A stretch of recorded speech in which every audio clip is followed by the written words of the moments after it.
Je dédie ce livre à tous les réseauteurs. Merci d'avoir le courage de poursuivre vos rêves.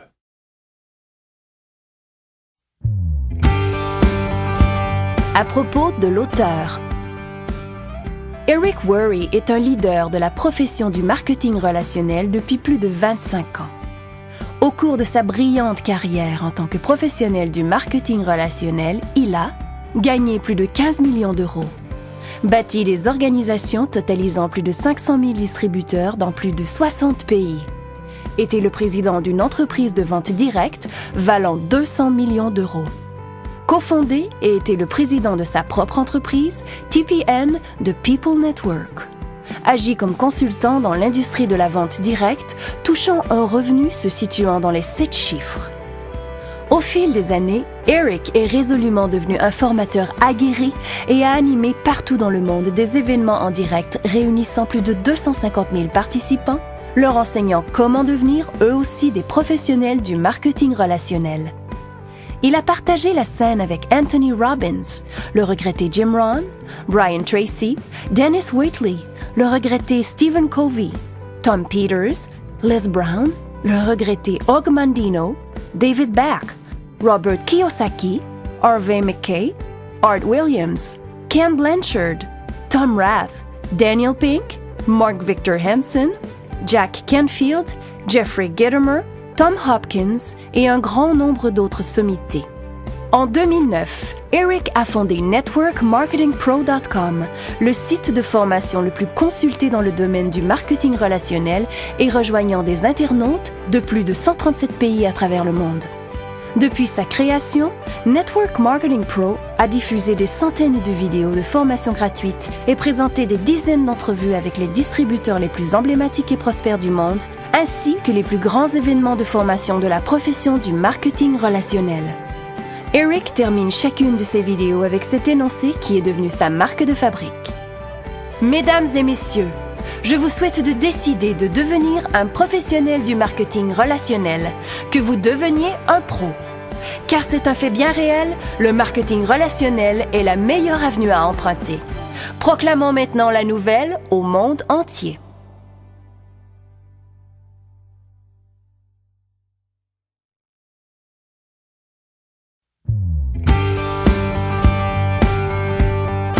Remerciements.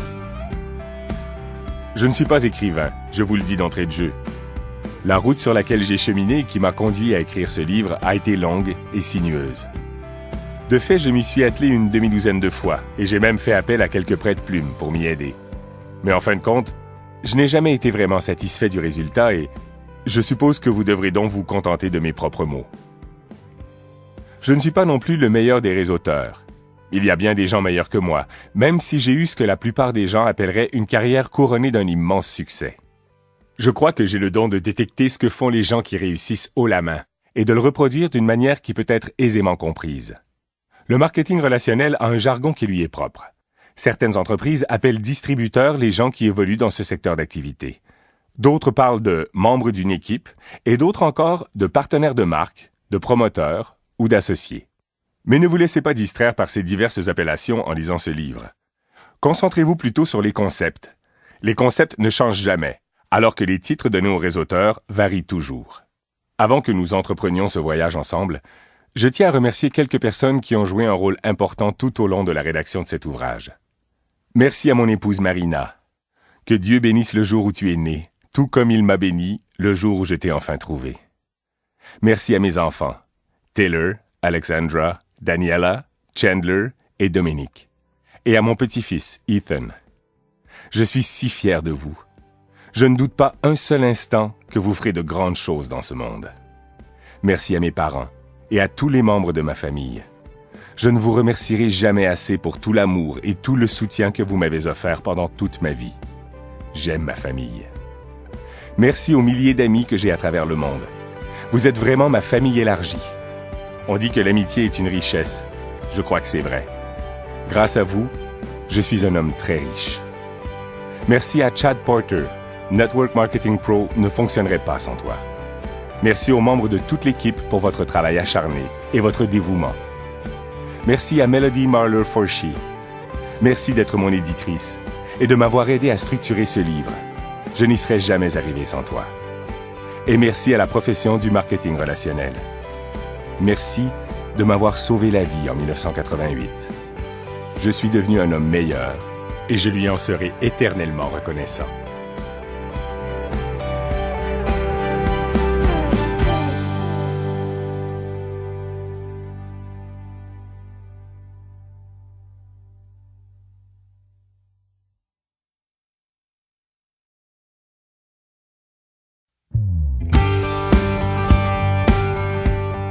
Introduction.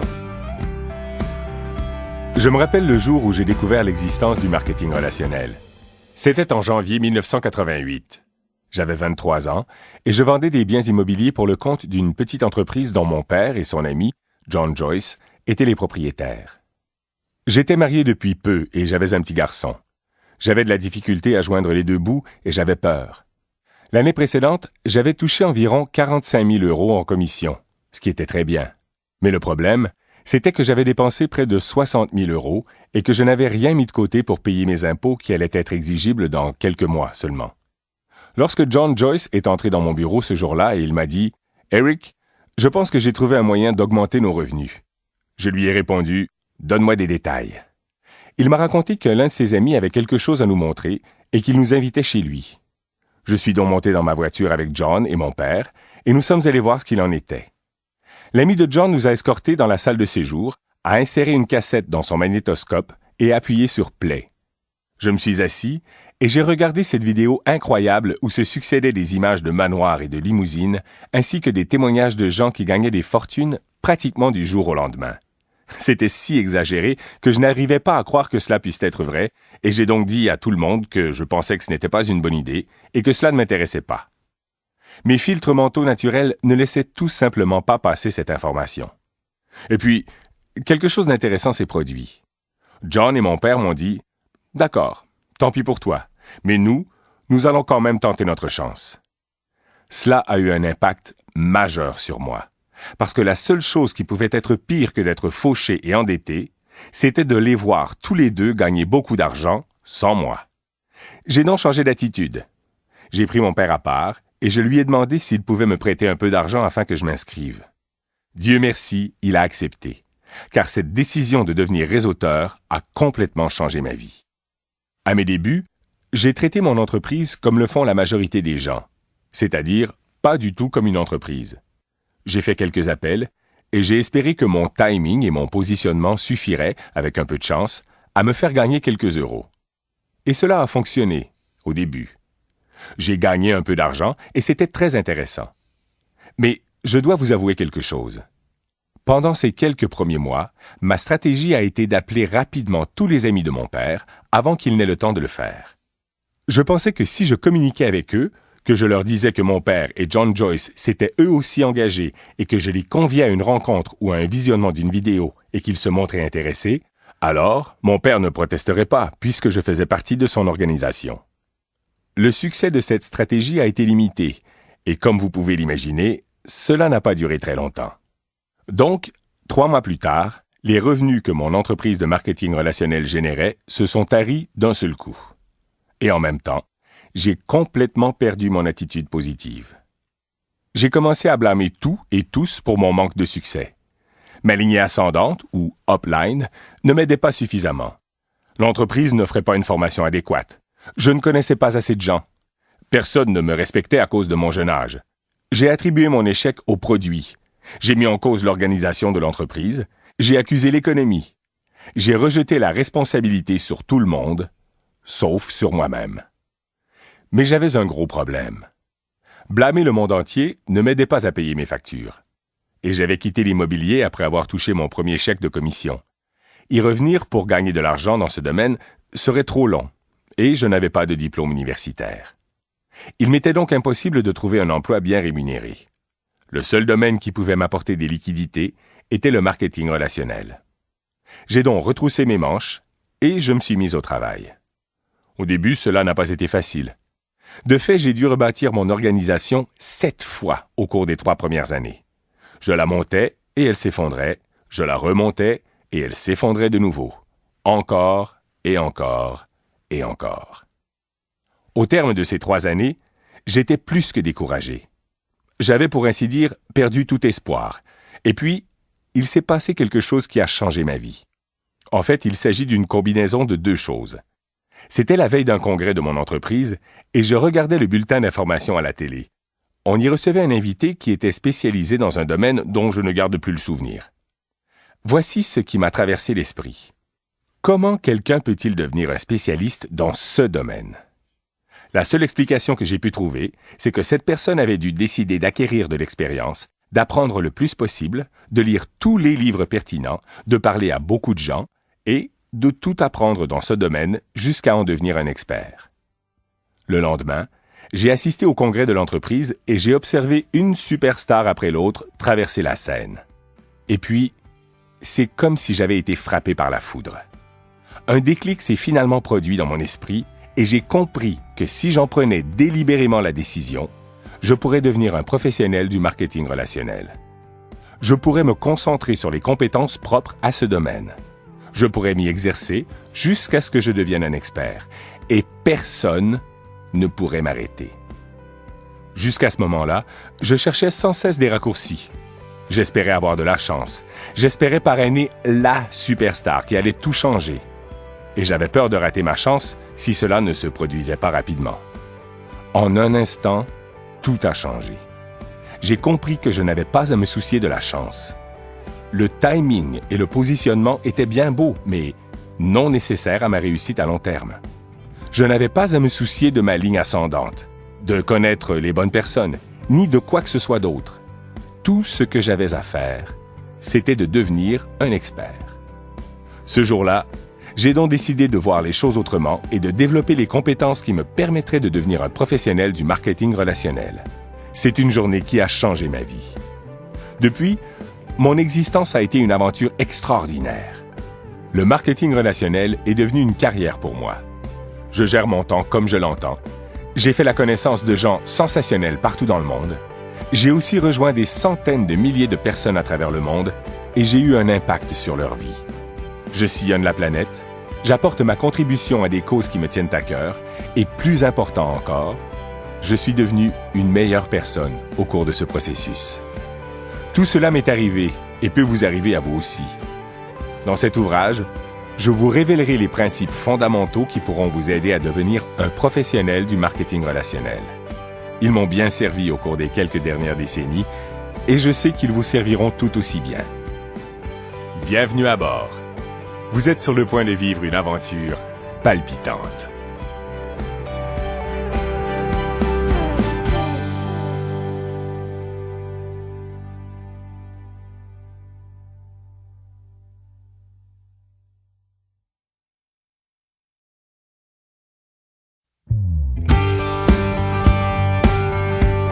Chapitre 1. Le marketing relationnel n'est pas parfait. Il est tout simplement mieux. Êtes-vous inquiet? Êtes-vous insatisfait? Avez-vous le sentiment qu'il y a sûrement une meilleure façon de vous en tirer sur les plans professionnels et personnels? Voici la bonne nouvelle. Il existe une meilleure façon de vous en tirer, mais elle diffère de ce que l'on vous a enseigné à l'école. Laissez-moi vous expliquer. Pendant les conférences que je donne partout dans le monde, j'aime faire participer mes auditoires à un jeu. Je demande aux gens de m'aider à créer l'entreprise idéale et de préciser ce qu'ils aimeraient voir dans cette entreprise et ce qu'ils aimeraient éviter. La liste de ces caractéristiques est toujours intéressante. Si nous étions l'un en face de l'autre, je ferais immédiatement la même chose avec vous. Mais puisque ce n'est pas le cas, permettez-moi de résumer ce que les gens de plus de 30 pays m'ont dit pendant qu'ils créaient ce que j'aime bien appeler les caractéristiques de leur carrière idéale. Les gens commencent généralement par nommer les choses qu'ils ne veulent pas. Pas de patron, pas de navette entre la maison et le bureau, pas de réveil matin, pas d'employé, pas de politique, pas de compromis, pas de discrimination, pas d'exigence en matière d'éducation. Et ensuite, alors que les gens commencent à se servir de leur imagination de manière optimiste, ils se mettent à visualiser des caractéristiques plus positives. Quelque chose de positif, un excellent produit ou service, des revenus illimités, un revenu résiduel, des gens avec qui il est agréable de travailler, la liberté d'organiser leur temps, quelque chose de significatif, épanouissement personnel, beaucoup d'avantages, portée internationale, contribution à des causes qui leur tiennent à cœur, faible risque, faible coût de démarrage, imperméabilité aux soubresauts de l'économie, avantages fiscaux, plaisir. Et maintenant, vous pouvez ajouter quelques caractéristiques de votre cru, mais vous admettrez que c'est un bon départ, n'est-ce pas? Imaginez si vous pouviez avoir une carrière caractérisée par tous ces attributs. Tous les emplois que je connais entrent dans l'une de ces 5 catégories. 1. L'école bleue. 2. L'école blanc. 3. Les vendeurs. 4. Les propriétaires d'entreprises traditionnelles. 5. Les investisseurs. L'école bleue. Voici la définition qu'en donne Wikipédia. Un col bleu est un membre d'une classe ouvrière qui exécute un travail manuel. Ma définition est celle-ci. Un col bleu est quelqu'un qui répare quelque chose, qui fabrique quelque chose, qui nettoie quelque chose, qui construit quelque chose, ou qui entretient quelque chose ou sert quelqu'un. Au cours de ma vie, j'ai occupé de nombreux emplois dans cette catégorie, et comme le diront tous les membres de cette classe ouvrière, le travail bien fait procure une certaine satisfaction. Mais voici la grande question. Le travail de col bleu satisfait-il aux caractéristiques de la carrière idéale? La réponse évidente est non. Bien sûr, il comporte certains attributs de la liste. Par exemple, un excellent produit ou de faibles coûts de démarrage ou quelques autres éléments. Mais si vous y pensez bien, le travail de col bleu ne peut tout simplement pas vous donner ce que vous voulez. Pas la carrière idéale. Les cols blancs. Voici la définition qu'en donne Wikipédia. L'expression « col blanc » fait référence à une personne qui effectue un travail professionnel de direction ou administratif, contrairement au col bleu qui effectue un travail manuel. En général, le col blanc travaille dans un bureau. Voici ma définition. Un col blanc est une personne qui est à l'emploi d'une autre personne et qui effectue des tâches autres que manuelles ou non reliées à la vente. De nombreuses personnes optent pour une carrière de col blanc, car c'est l'une des plus socialement acceptables. Elle a longtemps été considérée comme la meilleure option pour qui cherche la sécurité. Mais cela a changé récemment. Le contrat implicite voulant que si vous êtes loyal envers l'entreprise sera loyale envers vous, n'existe plus. J'ai également été col blanc dans ma carrière. Selon mon expérience, il y a 2 types d'individus qui effectuent ce genre de travail. Les fonceurs et les frileux. Les fonceurs sont des gens qui veulent accomplir de grandes choses. Ils sont ambitieux, motivés et énergiques. Ils ont plusieurs idées et veulent gravir l'échelle organisationnelle. Et ce sont là de grandes qualités. Mais il y a un inconvénient pour le fonceur. Dès qu'un individu décide d'être un fonceur, il devient une cible. Son patron voit en lui une menace pour son emploi et il commence donc à restreindre son champ d'action ou à tenter de ternir sa réputation. Ses pairs le voient comme quelqu'un qui tentera soit de leur nuire, soit de les empêcher d'obtenir une promotion. Et ils font alors tout ce qui est en leur pouvoir pour minimiser ses réalisations. Donc, pour demeurer un fonceur et survivre dans cet environnement hostile, un individu doit passer maître dans un domaine qui n'a rien à voir avec sa productivité. Et c'est la politique. Il doit apprendre à naviguer dans le monde politique en se faisant le moins d'ennemis possible et en renforçant ses relations avec des personnes influentes. En fait, certains de ces individus qui réussissent le mieux dans le monde des affaires ne sont pas du tout des fonceurs. Ce sont de purs politiciens. Donc, si vous décidez d'évoluer dans le monde des affaires et d'être un fonceur, vous devez accepter le fait que vous devrez également devenir un politicien. Parlons maintenant des frileux. Ce sont des individus qui détestent la politique, mais qui ont néanmoins besoin d'un emploi. Ils apprennent à ne pas être comme le fonceur ambitieux. Ils ne se démarquent pas. Ils ne s'expriment pas pendant les réunions. Ils n'apportent pas de nouvelles idées. Ils se cachent. Ils gardent la tête basse et obéissent. Ils en font juste assez pour que les autres n'aient pas une opinion négative d'eux. Ils survivent. Et cela a fonctionné pendant des décennies. Mais dans la nouvelle économie, il devient de plus en plus difficile de se cacher. Et les gens manquent de temps. Donc, pour en revenir à notre liste, le travail de col blanc correspond-il aux caractéristiques de la carrière idéale? Encore une fois, la réponse est non. Et ce, à de nombreux égards. Les vendeurs. Certains individus choisissent d'éviter le statut d'employé et se tournent vers une carrière dans la vente. Ils ont de toute évidence un caractère plus aventureux, car ils sont généralement rémunérés en fonction de leur rendement et non à l'heure. J'ai connu des milliers de vendeurs. J'ai remarqué une constante au cours de ma carrière. Le vendeur type traverse toujours une période où tout va parfaitement bien. Tout ce qu'il touche se transforme en or et il gagne très bien sa vie. Et alors, les vendeurs adoptent presque toujours un style de vie fondé sur ses revenus. Ils achètent une nouvelle maison et de nouvelles voitures. Ils envoient leurs enfants dans de meilleures écoles. Ils achètent une résidence secondaire et tout le reste qui s'ensuit. Tout est merveilleux pendant un certain temps. Et puis quelque chose change. L'entreprise modifie son système de rémunération. Leur territoire de vente est réduit. Un concurrent entre en jeu. Ils perdent leurs meilleurs clients. L'économie entre en récession. La nouvelle technologie rend leurs produits moins intéressants, ou la réglementation gouvernementale transforme leur industrie. Ce ne sont là que quelques exemples. Il y a encore des centaines de raisons pour lesquelles l'univers du professionnel de la vente peut devenir, et deviendra probablement, plus compliqué. Lorsque ces changements surviennent, et étant donné leur train de vie, la semaine de 40 heures ne leur suffit plus pour payer les factures. Ils travaillent donc 50 heures par semaine, puis 60, et puis 70, et ils n'ont plus de vie. Oui, ils ont des biens matériels, mais très peu de temps pour en profiter. L'autre défi que doit relever le vendeur, peu importe le secteur dans lequel il évolue, c'est qu'il doit repartir de zéro chaque jour. Il peut être épuisant de vivre avec ce stress pendant une longue période de temps. Une carrière dans la vente permet de payer les factures, bien sûr. Mais est-elle conforme aux caractéristiques de la carrière idéale?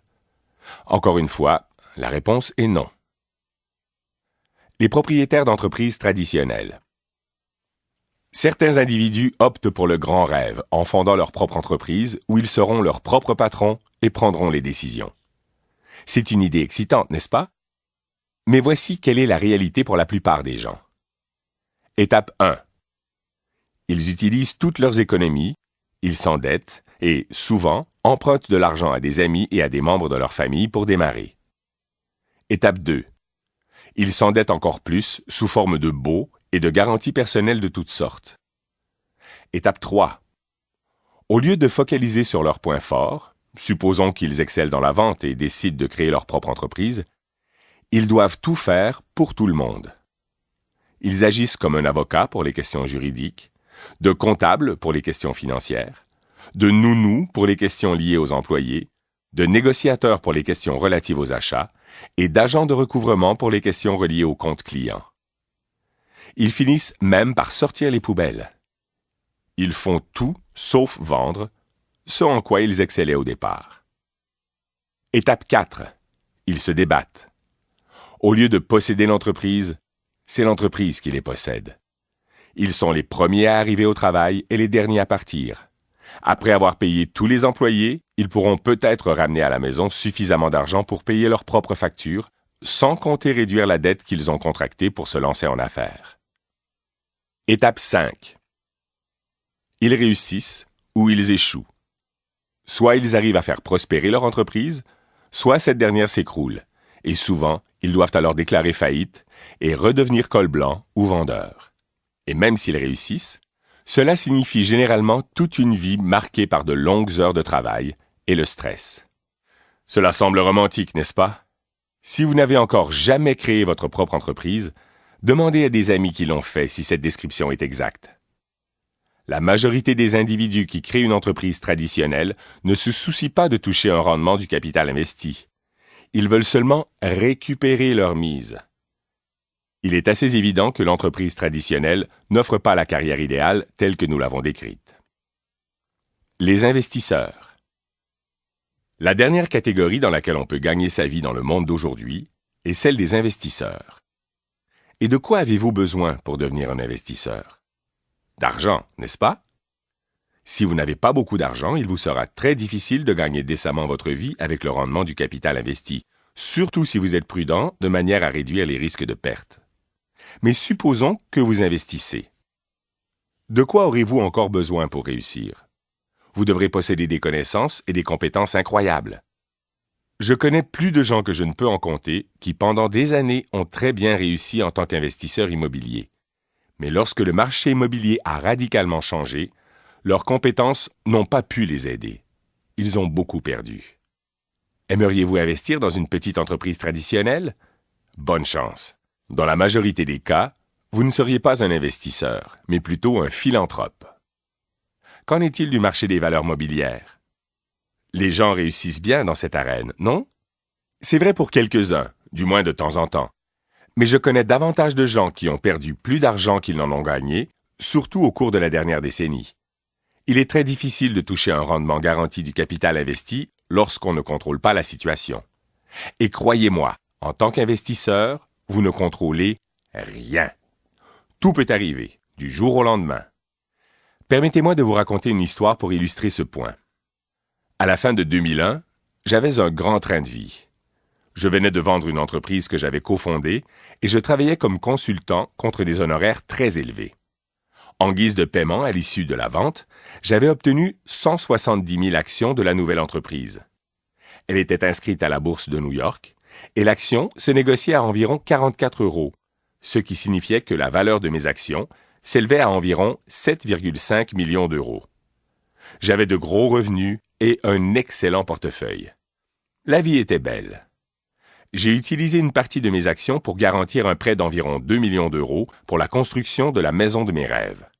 Je n'ai pas diversifié le reste de mes avoirs, car je savais que l'entreprise était en excellente posture, qu'elle offrait un bon produit et que son équipe de vente était formidable. Et puis, il s'est produit une chose que je n'étais pas en mesure de contrôler. Du jour au lendemain, le cours de mes actions a chuté à 37 € parce qu'un groupe d'investisseurs avait ciblé l'entreprise et vendu à découvert. Autrement dit, plus le cours de l'action chutait, plus il gagnait d'argent. J'ai pensé que c'était ridicule car l'entreprise se portait très bien.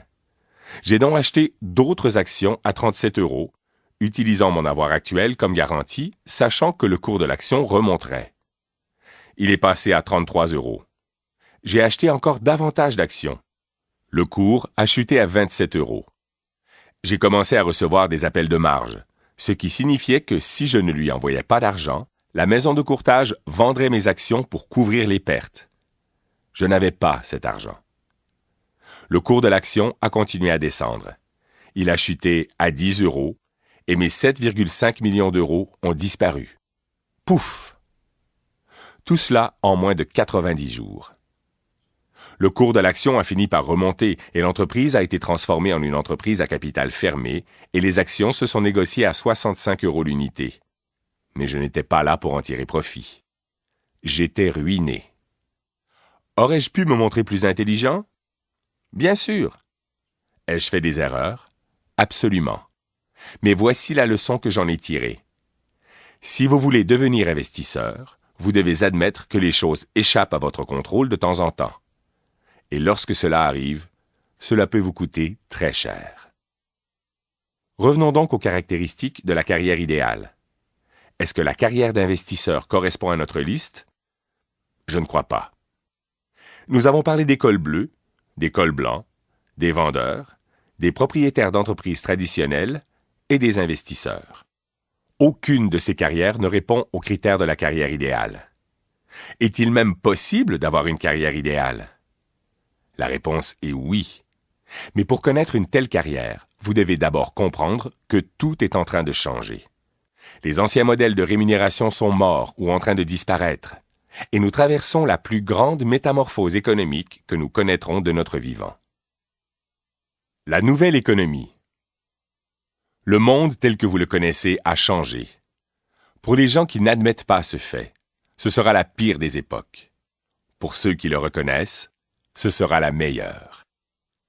Au cours des 100 dernières années, un phénomène intéressant s'est produit. L'essor des ordres professionnels est devenu un standard dans la société. Dans le monde du travail, le statut d'employé était sûr et respecté. Étape 1, allez à l'école et apprenez à être un employé. Étape 2, trouvez une entreprise qui vous engagera. Étape 3, travaillez pour cette entreprise pendant 40 ans. Étape 4, prenez votre retraite. Au cours des dernières décennies, La promesse d'une récompense pour vos bons et loyaux services est devenue un mythe. Les gens ont commencé à comprendre que leur loyauté envers leur employeur ne leur était pas rendue. Un processus différent s'est donc installé. Étape 1. Allez à l'école et apprenez à être un employé. Étape 2. Trouvez une entreprise qui vous engagera. Étape 3. Changez d'entreprise pour diverses raisons politiques ou économiques tous les 3 à 5 ans, tout au long de votre carrière. 4. Rendez-vous compte que vous ne pouvez pas vous retirer confortablement après 40 ans et continuez donc à travailler. Le monde se dirige vers une économie de performance. Le mouvement est même déjà amorcé. Voici ce que cela signifie. À l'avenir, vous ne serez payé qu'en fonction de votre rendement. Vous ne serez plus payé pour les heures que vous consacrerez au travail. Dans l'industrie de la restauration, les serveurs vivent déjà selon ce modèle. Ils touchent un salaire horaire très peu élevé qui est prescrit par la loi et ils doivent compter sur des pourboires qui leur sont versés en fonction de leur rendement pour survenir à leurs besoins. Imaginez que ce modèle soit appliqué à pratiquement tous les emplois dans le monde et vous verrez ce qui s'annonce. La personne qui nettoie les chambres dans un hôtel ne sera plus rémunérée à l'heure, mais à la chambre. Pour ce qui est des employés de bureau, voici un exemple. Un individu qui touche un salaire annuel de 60 000 €. Étape 1. L'entreprise réduira ce salaire à environ 50 000 €, car dans le marché actuel, il y a d'autres employés qui sont prêts à faire le même travail pour un salaire moindre. Étape 2. Le salaire de base passera à 20 000 € par année. Étape 3. On dira à l'employé qu'il pourra toucher un montant additionnel de 30 000 € au cours de l'année s'il répond à certains critères de rendement sur une base mensuelle. Autrement dit, si vous livrez la marchandise, vous pourrez toucher un montant additionnel de 2 500 € par mois. La pression est là, et l'employeur adore ça. Si votre rendement est insuffisant, il économisera encore plus d'argent. Si votre rendement est satisfaisant, devinez de quoi sera fait votre avenir. Votre employeur aura encore plus d'exigences. À moins que vous ne soyez extrêmement spécialisé, c'est ce qui vous arrivera, si ce n'est déjà fait. Comptez là-dessus. Et toutes les professions seront touchées partout dans le monde. L'évolution est en cours. Pourquoi cela arrive-t-il? Premièrement, c'est un meilleur modèle pour les entreprises. Elles obtiennent de meilleurs résultats à moindre coût. Deuxièmement, la nouvelle économie a besoin de moins d'employés et davantage de gens se disputent des emplois de plus en plus rares. Permettez-moi de vous expliquer pourquoi la nouvelle économie a besoin de moins d'employés. L'essor exceptionnel de la technologie a tout changé. Il y a plus d'un siècle, 90% de la population travaillait dans l'agriculture. Aujourd'hui, à cause de l'efficacité spectaculaire des nouvelles technologies, c'est moins de 1% et les emplois agricoles ont disparu. Vous rappelez-vous les centres de services après-vente où l'on pouvait parler à un préposé? Aujourd'hui, vous parlez à une machine et ces emplois n'existent plus. Vous rappelez-vous l'époque où les entreprises avaient un important effectif de vente? Maintenant, les gens commandent en ligne et ces emplois n'ont plus leur raison d'être. Vous rappelez-vous les vidéoclubs Blockbuster et tous leurs employés? De nos jours, les gens regardent des films sur leur portable ou leur tablette numérique. Et ces emplois sont beaucoup moins présents. J'adore les livres. Mais rendez-vous dans la librairie de votre quartier pendant que vous pouvez encore le faire, car les librairies seront bientôt de l'histoire ancienne, tout comme les emplois qu'elles créent actuellement. Je pourrais continuer longtemps et parler ainsi de pratiquement toutes les catégories d'emplois qui existent dans le monde. La technologie et l'efficacité éliminent des emplois chaque jour, et nous ne pouvons rien faire pour enrayer ce phénomène. En fait, il ne fera que s'accélérer. Si vous êtes assis là à attendre que l'économie rebondisse et que les emplois réapparaissent, cessez d'espérer. Ils ne reviendront pas. Tout comme les enfants de fermiers qui ont vu le vent tourner et qui ont troqué l'agriculture contre une nouvelle vocation, la même chose se produit chez les gens qui occupent des emplois dans l'ancienne économie. Pour survivre, ils devront ouvrir les yeux, reconnaître cette réalité et trouver quelque chose de nouveau. Le marketing relationnel est mieux. Le meilleur moyen que je connaisse pour ne pas uniquement survivre, mais prospérer dans la nouvelle économie, est le marketing relationnel. Aujourd'hui, il existe dans le monde d'importants produits et services dont on doit faire la promotion. Les consommateurs ont encore besoin d'être bien informés. Les entreprises ont le choix. Elles peuvent plonger dans le monde à jamais fragmenté de la publicité pour diffuser leurs messages. Elles peuvent engager une grande et coûteuse équipe de vente pour vendre leurs produits ou services. Ou elles peuvent utiliser le marketing relationnel pour raconter leur histoire au monde. De plus en plus d'entreprises choisissent le marketing relationnel parce qu'il s'inscrit très bien dans la nouvelle économie. Elles peuvent ainsi promouvoir leurs produits en fournissant à leurs distributeurs le soutien administratif nécessaire et les payer en fonction de leur rendement. Cela est extrêmement efficace parce que dans la nouvelle économie, la publicité qui se fait de bouche à oreille fonctionne mieux que toute autre forme de promotion. Les entreprises peuvent donc prendre l'argent qu'elles auraient dépensé en publicité et en promotion et s'en servir pour payer des distributeurs qui transmettent leur message. Pour vous, en tant qu'entrepreneur, cela signifie que vous pouvez profiter de tous les avantages dont jouit le propriétaire d'une entreprise traditionnelle, mais sans les risques qui y sont généralement associés. Et il n'y aura pas de limite à vos revenus, car les entreprises de marketing relationnel veulent que vous gagniez le plus d'argent possible. Et puisque de toute manière vous serez rémunéré en fonction de votre rendement, pourquoi vous imposeriez-vous une limite? Mais il y a une embûche. Tout cela semble fantastique et ça l'est. Mais il y a une embûche dont la majorité des gens ne vous parleront pas. La voici. Vous devez accepter une perte temporaire d'estime sociale à cause de l'ignorance des gens. Cela signifie que, pendant un certain temps, les gens qui vivent encore dans l'ancien système et qui tentent de s'y débrouiller n'auront pas une bonne opinion de vous. Ils ne comprendront pas.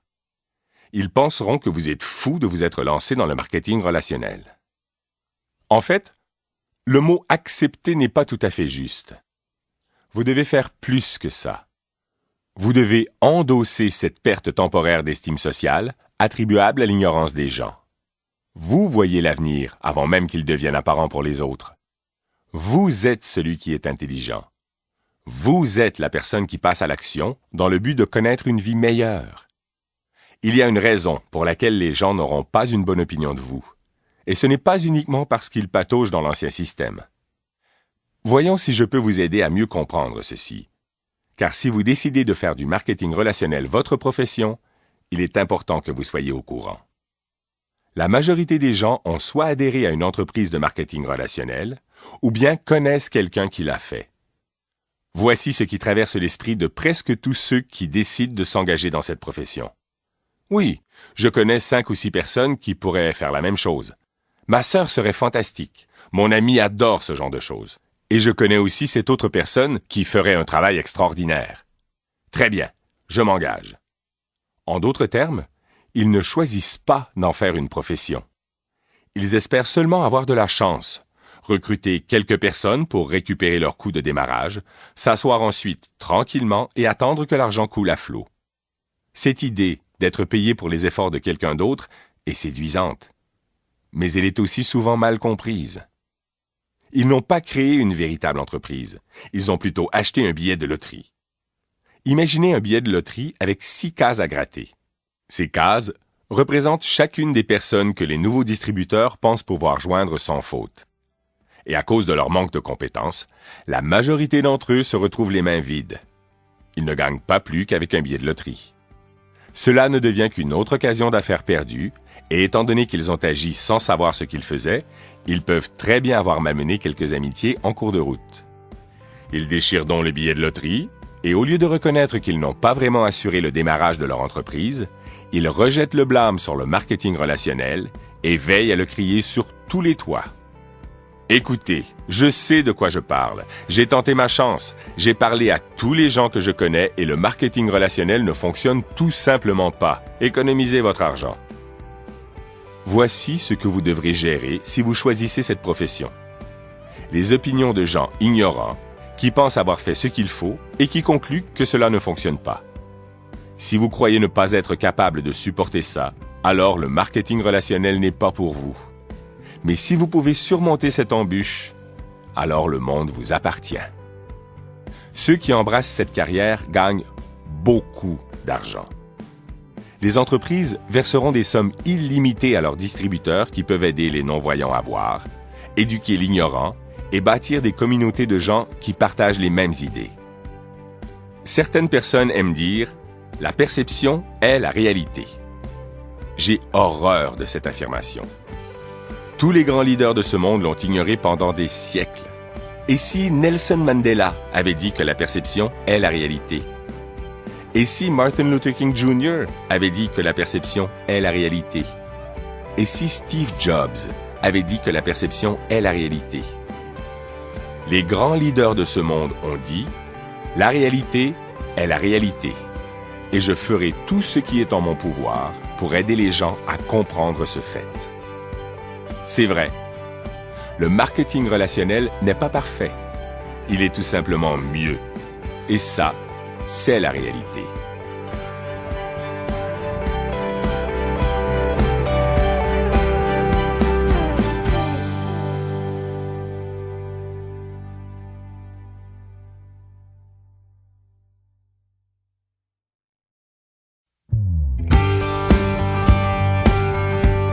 Chapitre 2.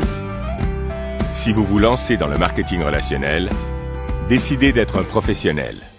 Go Pro. 3 catégories de gens évoluent dans l'industrie du marketing relationnel. Je les connais toutes et j'ai fait partie de chacune d'entre elles. Il y a les poseurs, les amateurs et les professionnels. Les poseurs. Les poseurs voient un billet de loterie dans cette profession. Ils espèrent gagner le gros lot en faisant le moins d'efforts possible. Lorsque j'ai fait mes premiers pas dans ce secteur d'activité, j'étais un poseur, espérant cheminer dans le sillage de mon père et de son associé. Heureusement pour moi, j'ai obtenu quelques résultats qui m'ont encouragé à persévérer, du moins à court terme. Mais je pense que vous serez d'accord avec moi si je vous dis que rester dans la catégorie des poseurs est une mauvaise idée. En l'espace d'environ 90 jours, je suis passé de cette catégorie à celle des amateurs. Les amateurs. Les amateurs focalisent sur des choses différentes. Pour ma part, j'ai continué à miser sur la chance. J'espérais vraiment avoir de la veine et recruter ce distributeur exceptionnel qui ferait de moi un homme riche. Nous avons tous entendu parler d'individus dont la vie a été complètement transformée à la suite d'un seul recrutement. En réalité, même si certaines de ces histoires sont vraies, elles ne servent pas très bien notre profession, car elles poussent les gens à passer leur temps à espérer gagner ce gros lot. La deuxième chose sur laquelle j'ai misé en tant qu'amateur est le synchronisme, le timing. Cela m'obsédait. M'étais-je engagé suffisamment tôt? Pourrais-je devenir le plus jeune distributeur à atteindre le plus haut niveau de rémunération dans l'entreprise? Combien d'autres leaders évoluaient déjà dans le marché local? Étaient-ils trop nombreux? Et pouvais-je rivaliser avec eux? Y en avait-il assez pour créer une véritable dynamique? Comment était l'entreprise? Était-elle trop grande? Avais-je raté la courbe de croissance? Était-elle trop petite? J'étais obsédé par le synchronisme. La troisième chose sur laquelle j'ai misé en tant qu'amateur est le positionnement. Était-ce la bonne organisation? Les autres distributeurs étaient-ils mieux positionnés que moi? Peut-être n'avais-je pas la bonne lignée de parrainage. Peut-être n'avais-je pas la bonne lignée ascendante, ou upline. Obtiendrais-je de meilleurs résultats ailleurs? Et la quatrième chose sur laquelle j'ai misé en tant qu'amateur est la prise de raccourcis. J'en cherchais constamment. J'étais toujours prêt à tirer parti de toutes les astuces. De la publicité dans les journaux? D'accord. Des affiches sur le bord de la route disant « Aide demandée » Allons-y. La distribution de prospectus dans les centres commerciaux? Pas de problème. Le porte-à-porte? Essayons ça. Internet n'existait pas à l'époque où j'étais un amateur. Imaginez seulement la folie qui se serait emparée de moi devant toutes les tactiques virtuelles que j'aurais pu utiliser pour me distraire. Donc, chaque fois que j'entendais parler d'une nouvelle approche astucieuse qui était enseignée par quelqu'un dans le monde, je la décortiquais pour trouver le raccourci qu'elle pouvait offrir. Et puis, j'ai finalement pris la décision de devenir un professionnel. Voici la définition qu'en donne Wikipédia. Une personne qui est rémunérée pour accomplir une série de tâches spécialisées et les mener à bien en échange d'honoraires. Voici ma définition du professionnel qui évolue dans le secteur du marketing relationnel. Une personne qui a le savoir-faire et les compétences nécessaires pour bâtir une organisation de marketing relationnel grande et prospère. Il y a une affirmation dans notre profession qui fait plus de mal que de bien. Et c'est « Il vaut mieux ne pas être instruit et prendre position que de ne pas exploiter ses connaissances ». Ce qui revient à dire qu'il vaut mieux être enthousiaste et ignorant que d'être apathique et intelligent. C'est peut-être vrai, mais pourquoi choisiriez-vous d'être l'un ou l'autre? Permettez-moi de vous donner un exemple. Supposons que vous avez besoin d'être opéré. Vous allez voir votre médecin à l'hôpital. Il vous dit « Je suis très emballé à l'idée de pratiquer cette intervention. Je suis tellement passionné par mon métier que j'arrive à peine à dormir.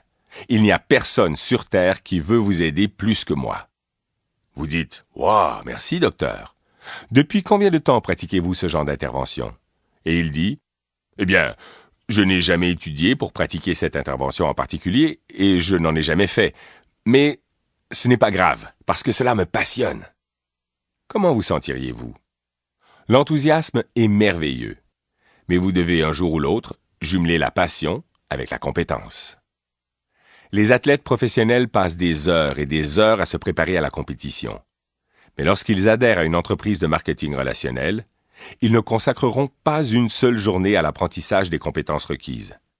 Les médecins investissent beaucoup d'argent et une décennie de leur vie afin de devenir des praticiens. Mais lorsqu'ils deviennent membres d'une entreprise de marketing relationnel, ils ne donneront pas un mois de leur temps pour étudier et s'exercer à devenir un pro.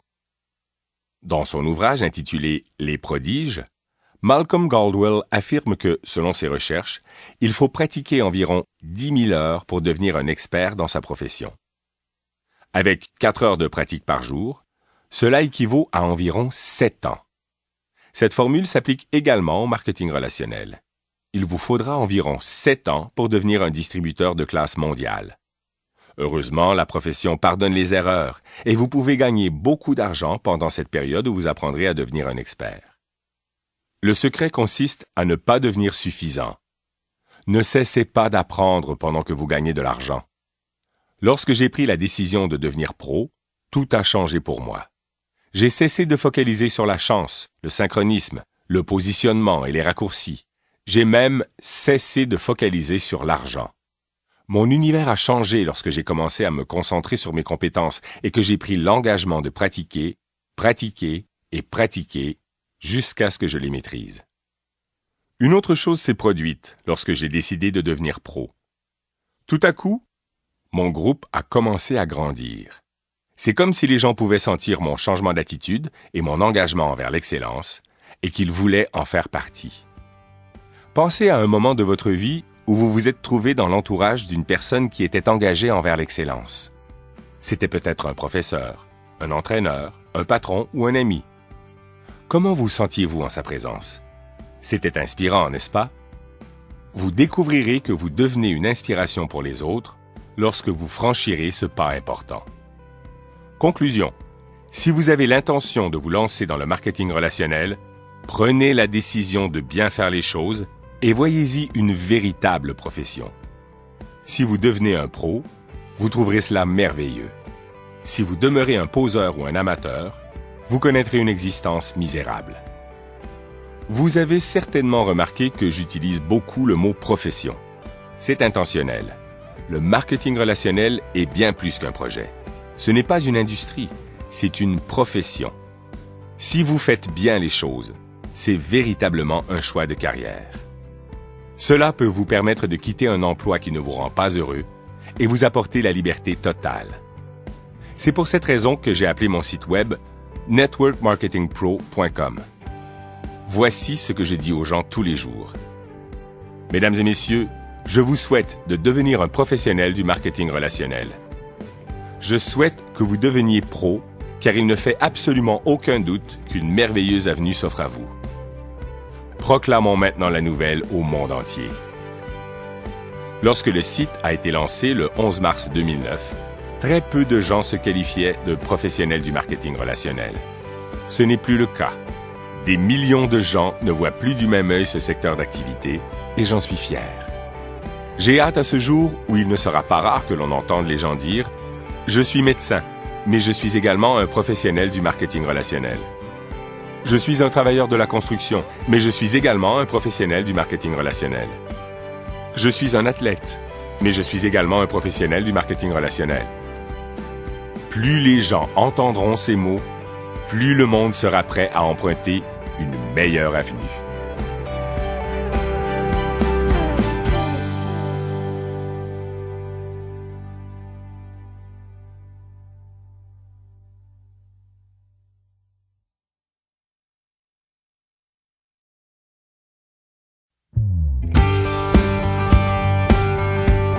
Chapitre 3.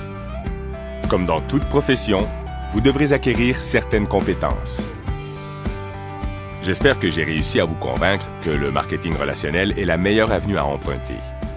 J'espère également vous avoir fait comprendre que si vous décidez de vous y engager, il est préférable de devenir un professionnel.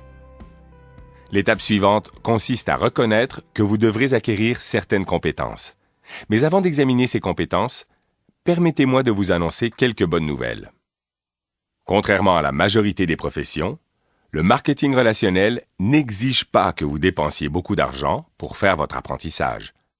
Vous n'aurez pas à contracter un prêt étudiant et vous pourrez même gagner de l'argent tout en apprenant. De plus, cette profession n'est pas inéquitable. En fait, c'est l'occasion d'affaires la plus équitable du monde. Vos antécédents, votre expérience, vos contacts, votre âge, votre race ou votre sexe ne sont pas des facteurs qui influeront sur votre capacité à acquérir les compétences qui feront de vous un pro. Et finalement, ce n'est pas compliqué. Les habiletés nécessaires pour développer avec succès une grande entreprise sont faciles à acquérir, et vous serez étonné du nombre de personnes qui souhaiteront vous aider sur le plan financier. Votre entreprise de marketing relationnel comprend 3 éléments de base. Premièrement, il y a les produits de votre entreprise. Si certaines personnes réussissent à commercialiser ces produits et que vous en êtes incapable, ce n'est pas la faute des produits. Autrement dit, tous les distributeurs de votre entreprise offrent les mêmes produits aux consommateurs. Deuxièmement, il y a le système de rémunération de votre entreprise. Si certaines personnes gagnent beaucoup d'argent et que ce n'est pas votre cas, ce n'est pas la faute du système de rémunération.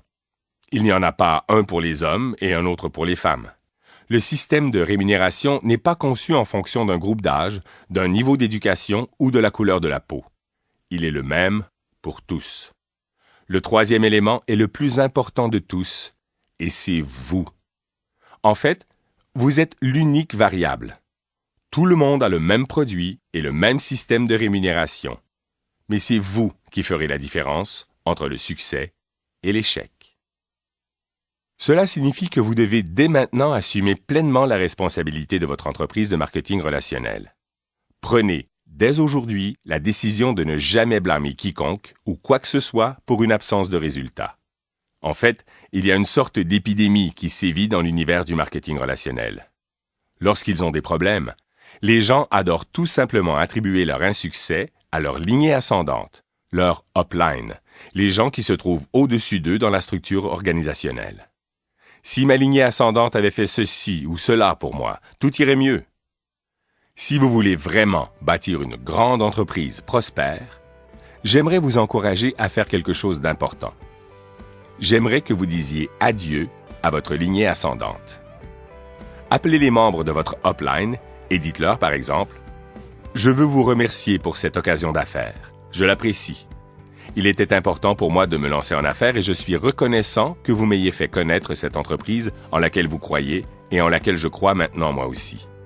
Mais à partir de maintenant, lorsqu'il s'agira de faire prospérer mon entreprise, j'aurai recours à vous en tant que ressource et vous ne me servirez jamais d'excuse. Il se peut que je vous appelle de temps en temps. Si vous êtes disponible, parfait.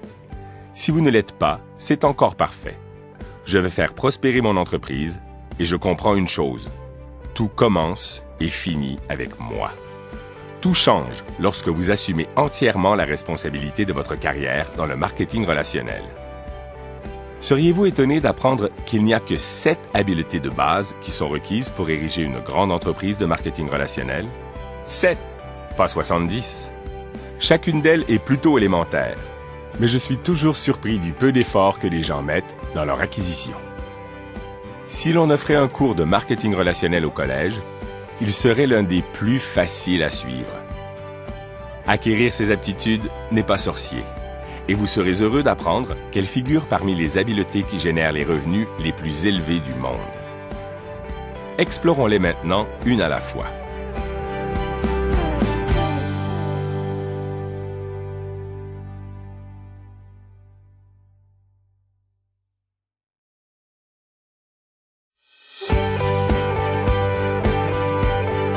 Chapitre 4. Habileté numéro 1. Trouver des prospects. Lorsque les gens envisagent de se lancer dans le marketing relationnel, l'une des questions qu'ils se posent avant tout est « Est-ce que je connais quelqu'un que cela intéresserait ?» Ils croient que s'ils connaissent beaucoup de gens, ils pourront avoir beaucoup de succès, et que s'ils en connaissent peu, ils n'auront aucune chance. Cela semble logique, mais ce n'est tout simplement pas vrai. Comme je l'ai mentionné au chapitre 2, 3 catégories de gens évoluent dans l'univers du marketing relationnel. Les poseurs, les amateurs et les professionnels. Lorsqu'il s'agit de trouver des prospects, clients potentiels, des candidats ou des aspirants selon le sens, les poseurs dressent mentalement une liste de 3, 4 ou 5 personnes qui, espèrent-ils, grossiront les rangs de leur organisation. Et leur avenir tout entier repose sur la réaction de ces quelques personnes. S'ils ont la chance de recruter l'une d'entre elles, leur carrière s'en trouvera quelque peu allongée. Ils pourront même dresser une autre liste de 3 ou 4 personnes.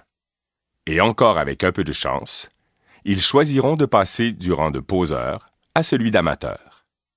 Seriez-vous surpris d'apprendre qu'environ 80% des gens qui adhèrent à une entreprise de marketing relationnel abordent la création de leur entreprise avec l'attitude du poseur? C'est vrai. 8 distributeurs sur 10 commencent avec la mentalité d'un poseur. Ils dressent mentalement une courte liste et attendent de voir ce qui va arriver. Ils ne s'attellent jamais à développer les habiletés nécessaires. Votre tâche consiste à vous assurer de ne pas faire comme eux et à aider votre équipe à éviter ce piège. Éduquez les membres de votre équipe. Aidez-les à comprendre le grand potentiel que peut offrir cette occasion d'affaires s'ils la traitent avec respect. Les poseurs ne peuvent miser que sur la chance, et vite. Le deuxième groupe est formé des amateurs. Au lieu de dresser mentalement une courte liste de prospects, ils la couchent sur papier, ce qui est un pas dans la bonne direction. Supposons qu'ils dressent une liste de 100 prospects. Ils se lancent dans l'aventure avec beaucoup d'enthousiasme, mais peu d'habileté. Ils entreprennent leurs activités de prospection et leur liste se met à raccourcir. Et plus elle raccourcit, plus leur anxiété augmente. Leur plus grande crainte est de ne plus avoir personne à qui parler de leur occasion d'affaires. C'était d'ailleurs ma plus grande crainte. Au début de la vingtaine, je ne pouvais pas me vanter de ma liste.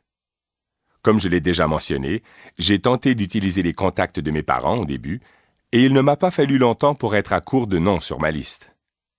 Tous les gens que je connaissais ont bientôt su ce que je faisais et avaient répondu soit oui, soit non. C'était terrifiant. J'avais le sentiment que si je ne trouvais pas rapidement un bon distributeur, j'allais échouer dans ce secteur d'activité. Il ne m'est jamais venu à l'esprit que le fait de trouver des gens de qualité était en fait une habileté. Jusque-là, dans ma nouvelle carrière, j'avais toujours considéré la liste comme un passeport vers la richesse. Je pensais qu'il suffisait d'avoir une bonne liste pour réussir. Sinon, faute de chance, c'était l'échec. Lorsque je suis arrivé à un tournant et que j'ai décidé de devenir professionnel, j'ai commencé à étudier les gens qui avaient bâti des entreprises grandes et prospères. J'ai découvert que les professionnels considéraient la prospection comme l'une de leurs habiletés fondamentales. Trouver de nouvelles personnes à qui parler faisait partie de leur travail. La chance ne les intéressait pas. Ils ne s'inquiétaient pas à l'idée de ne plus avoir personne à qui parler de leur occasion d'affaires. Ils avaient développé une habileté qui faisait en sorte que cela n'arriverait jamais. Les professionnels commençaient par dresser par écrit une liste de prospects. Mais ils s'engageaient ensuite délibérément à toujours y ajouter des noms. Ils créaient ce qu'on pourrait appeler une liste active de candidats. Je vais vous montrer comment faire la même chose. L'une des personnes qui m'a enseigné à bien dresser ce genre de liste s'appelle Harvey Mackay, l'auteur de Nager avec les requins sans se faire manger tout cru. Harvey est un bon ami et il est également l'un des meilleurs réseauteurs du monde. Un jour, je lui ai demandé comment il avait fait pour constituer une aussi longue liste d'amis influents. Il m'a raconté qu'à l'âge de 18 ans, son père lui avait dit « Harvey, à partir d'aujourd'hui et pour le reste de ta vie, je veux que tu t'attardes à chaque personne que tu rencontres, que tu lui demandes ses coordonnées et que tu trouves une façon créative de rester en contact. » Il l'a fait pendant plus de 60 ans et aujourd'hui, sa liste d'amis compte plus de 12 000 noms. Et ce ne sont pas uniquement des liens d'amitié tissés par le biais des médias sociaux. Ce sont de vrais amis et je me considère chanceux d'en faire partie. Si vous voulez maîtriser cette habileté, suivez ces 4 étapes simples. Étape 1. Dressez une liste aussi exhaustive que possible. Inscrivez-y le nom de toutes les personnes à qui vous pouvez penser. Toutes les personnes. Il importe peu que vous y voyez un prospect ou non. Votre base de données sera l'un de vos atouts les plus précieux. Inscrivez sur cette liste le nom de tous les gens que vous connaissez. Si une personne est négative, mettez-la sur votre liste. Si vous détestez une personne, mettez-la sur votre liste. Si une personne est votre meilleur ami, mettez-la sur votre liste.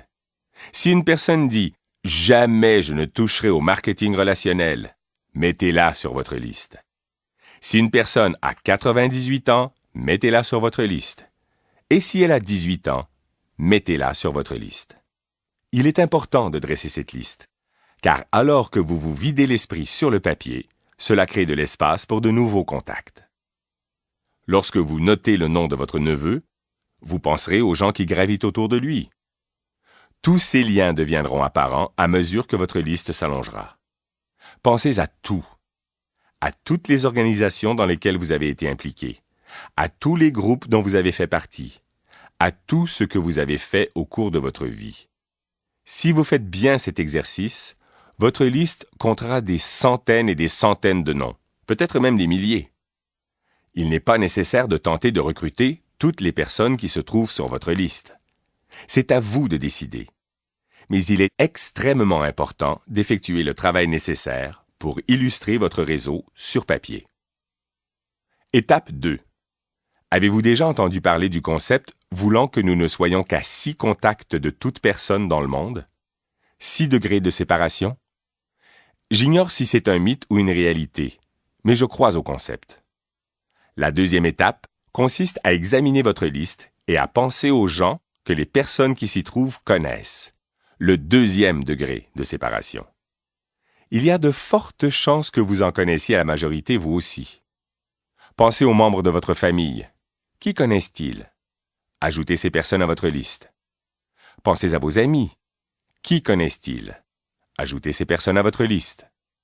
Pensez à toutes les relations que vous avez eues pendant votre vie. Qui connaissent-elles? Ajoutez ces personnes à votre liste. Ne vous souciez pas encore de ce que vous ferez de cette liste. Nous en parlerons un peu plus tard. Continuez seulement à y inscrire des noms. Étape 3. Étoffez constamment votre liste. C'est pourquoi les professionnels parlent d'une liste active de candidats. Elle ne cesse jamais de s'allonger. Les pros ont pour but d'ajouter chaque jour au moins 2 noms à leur liste. Ils ne feront peut-être pas de prospection auprès de ces personnes. Mais comme a dit le père de Harvey Mackay, vous les inscrivez sur votre liste et vous trouvez un moyen créatif de rester en contact. Harvey traite de ce concept dans son ouvrage intitulé « Dig your well before you're thirsty ». Vous comprendrez aisément que cette habileté fondamentale n'est pas très difficile à acquérir. Vous entrez chaque jour en contact avec des gens. Ajoutez tout simplement leur nom à votre liste. Vous faites la connaissance de gens par le biais des médias sociaux. Ajoutez leur nom à votre liste. Vous brassez des affaires avec de nouvelles personnes. Ajoutez leur nom à votre liste. Mon ami Jordan Adler est l'auteur de Beach Money. Et le revenu annuel qu'il génère grâce au marketing relationnel se situe dans les 7 chiffres. Il maîtrise parfaitement cette 3e étape. Il vit sa vie et se fait constamment de nouveaux amis, et si vous examinez son entreprise, vous constaterez que tous les distributeurs qui travaillent dans sa vaste organisation sont des gens qu'il ne connaissait pas avant de se lancer dans le marketing relationnel.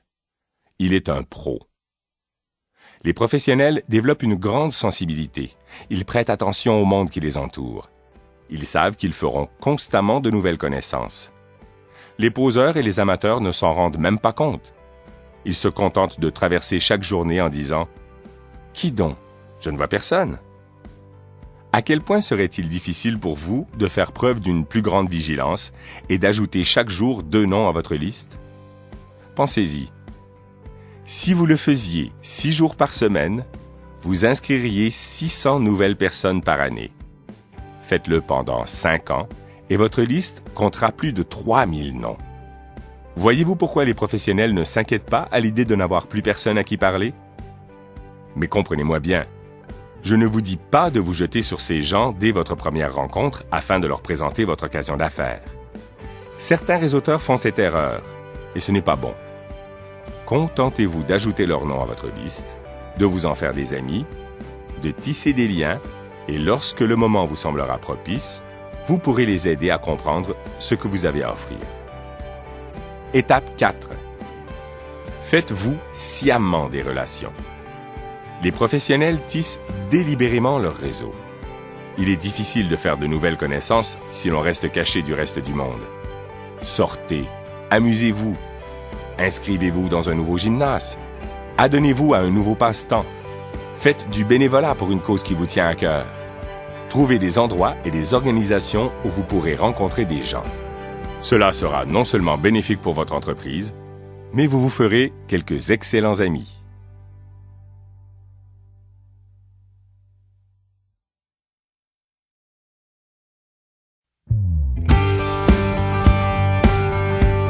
Chapitre 5. Habileté numéro 2. Invitez vos prospects à découvrir votre produit ou votre occasion d'affaires. Une fois que vous avez identifié vos prospects, vous devez apprendre à bien leur présenter votre produit ou votre occasion d'affaires. C'est de loin l'habileté la plus importante que vous devrez acquérir. C'est l'habileté que je qualifie de passerelle vers le marketing relationnel. Si vous ne réussissez pas à convaincre quiconque d'y jeter un coup d'œil, alors nous pouvons aisément deviner de quoi sera fait votre avenir en tant que réseauteur. La majorité des gens pensent qu'ils doivent avoir d'abord une excellente réputation et beaucoup d'influence sur les autres pour les amener à examiner leur occasion d'affaires. Ce n'est tout simplement pas vrai. Lorsque j'ai commencé, en 1988, je n'avais ni réputation ni influence. J'avais terminé mes études secondaires de peine et de misère. J'avais fréquenté un collège communautaire pendant un trimestre avant d'abandonner. Et puis j'avais ensuite occupé 18 emplois. Tout cela avant l'âge de 23 ans. Croyez-vous que je jouissais d'un grand respect dans ma collectivité? Pas du tout. Mon salaire variait entre 5 et 10 euros l'heure, tout comme celui de tous mes amis. Ces derniers ne m'étaient donc pas d'un grand secours. La plupart d'entre eux vivaient encore chez leurs parents. J'étais désespéré et désorganisé. Au début, j'ai compensé par la quantité ce qui me manquait en habileté. J'ai téléphoné à tous les gens que je connaissais et je leur ai fait mon exposé. Quelques-uns ont adhéré à mon entreprise. J'ai mis des annonces dans les journaux locaux. J'ai fait mon exposé à tous ceux qui y ont répondu. Encore une fois, quelques-uns ont grossi les rangs de mon entreprise. La plupart ont décliné mon offre. J'ai tout essayé. J'étais comme un chasseur dont le but est de tuer un éléphant. Je me déplaçais avec un fusil occasion d'affaires à la main et je tirais sur tout ce qui bougeait. Je ne me souciais guère des relations interpersonnelles. Tout ce que je voulais, c'était recruter quelqu'un. Mon attitude se résumait à ceci. Certains s'engageront, d'autres pas, et alors, au suivant. Mais parce que j'étais un chasseur, tout le monde autour de moi se sentait traqué. Les gens ont commencé à m'éviter, et ce n'était pas agréable. Pire encore, les gens que j'avais réussi à recruter ont tenté de faire la même chose que moi, ont échoué, et puis ont abandonné. C'est après 3 ou 4 ans de frustration que je suis arrivé à un tournant et que j'ai commencé à étudier les gens qui réussissaient dans le domaine du marketing relationnel, afin de déterminer comment ils s'y prenaient. Ce que j'ai découvert m'a étonné. Ils n'étaient pas des chasseurs. Ils étaient plutôt comme des agriculteurs. Ils tissaient des liens avec les gens. Ils nouaient des amitiés. Ils avaient appris à gagner la confiance des gens qu'ils rencontraient et ils étaient capables de leur transmettre efficacement la foi qu'ils avaient en leurs produits et en leur occasion d'affaires. Le but n'était pas de recruter immédiatement leurs prospects. Leur objectif initial était de les informer sur ce qu'ils avaient à offrir et ensuite de les laisser décider si cela les intéressait. C'était un énorme changement de stratégie pour moi et j'ai commencé à voir les choses différemment. Je me suis mis dans la peau de mes prospects et j'ai réfléchi à ce qui m'attirerait et inversement à ce qui me mettrait sur la défensive. J'ai compris pourquoi les pros obtenaient d'excellents résultats. Au lieu de se comporter comme des requins, ils agissaient plutôt comme des mentors ou des consultants. Ils tissaient des liens avec les gens et puis offraient des solutions pleines de bon sens à leurs problèmes. Qui n'aimerait pas ça? J'ai également remarqué que les professionnels ne faisaient pas la promotion de leurs produits ou de leur occasion d'affaires. Lorsque le moment leur semblait opportun, ils invitaient plutôt leurs prospects à faire l'une de deux choses, selon la situation de chacun. Premièrement, ils les invitaient à participer à un événement. Par exemple, une rencontre en tête-à-tête, ou encore avec eux et un autre membre de leur équipe, une conférence téléphonique à 3, une petite présentation de groupe à leur domicile, un séminaire en ligne, une rencontre dans un hôtel local ou un congrès de leur entreprise. Les professionnels comprennent que les interactions personnelles sont un élément clé lorsqu'il s'agit de gagner la confiance de leurs prospects et de leur inculquer leur enthousiasme. Ils tentent donc de nouer le plus de liens possible avec les gens. Deuxièmement, ils invitaient leurs prospects à examiner un outil quelconque. Je crois beaucoup en l'utilisation d'outils pour bien renseigner un prospect. Ces outils peuvent prendre plusieurs formes. Il y a les CD, les DVD, les magazines, les dépliants, les sites Internet et les présentations en ligne. Avec certaines entreprises, vous pouvez même permettre aux gens d'essayer le produit et vous servir de ces échantillons comme d'un outil. Il ne fait aucun doute que la technologie continue d'évoluer, offrant toujours davantage de moyens pratiques qui vous aident à bien renseigner les prospects. Mais je dois ici vous faire part d'une opinion personnelle fondée sur mon expérience. Alors que la technologie nous permet de transmettre rapidement une information de qualité aux gens, il n'y a rien comme un outil bien concret. Dans un monde de bits et d'octets, et dans l'univers du marketing relationnel, où il est important de gagner la confiance des gens, un outil concret rend les choses plus réelles. De ces deux méthodes servant à renseigner les prospects, ce sont les événements qui sont les plus efficaces. Et cela pour plusieurs raisons. Il y a une interaction physique lorsqu'on rencontre des gens et cela contribue à instaurer la confiance. Et puis, il y a cet élément important qu'est la preuve sociale. Il est précieux pour le prospect de constater que d'autres personnes sont activement engagées dans l'entreprise et de découvrir qui elles sont. Ces événements offrent de l'information sur le produit et les possibilités financières qu'il comporte. Ils permettent aux prospects de constater directement le genre de soutien dont ils pourraient bénéficier et ces derniers réalisent qu'ils n'auront pas à tout faire eux-mêmes. Dans la majorité des cas, l'enthousiasme et un sentiment d'urgence sont palpables pendant ces événements. Et enfin, les prospects entendent des récits à propos des activités des distributeurs de l'entreprise. Ce sont là quelques-uns des avantages. Le seul inconvénient, c'est qu'il peut être difficile de convoquer plusieurs personnes à une même date et d'obtenir leur confirmation, surtout s'il s'agit de nouveaux prospects. Pour le réseauteur qui n'a pas les habiletés nécessaires, il n'est pas rare que seulement 1 ou 2 personnes sur 20 se présentent. Cela peut être décourageant.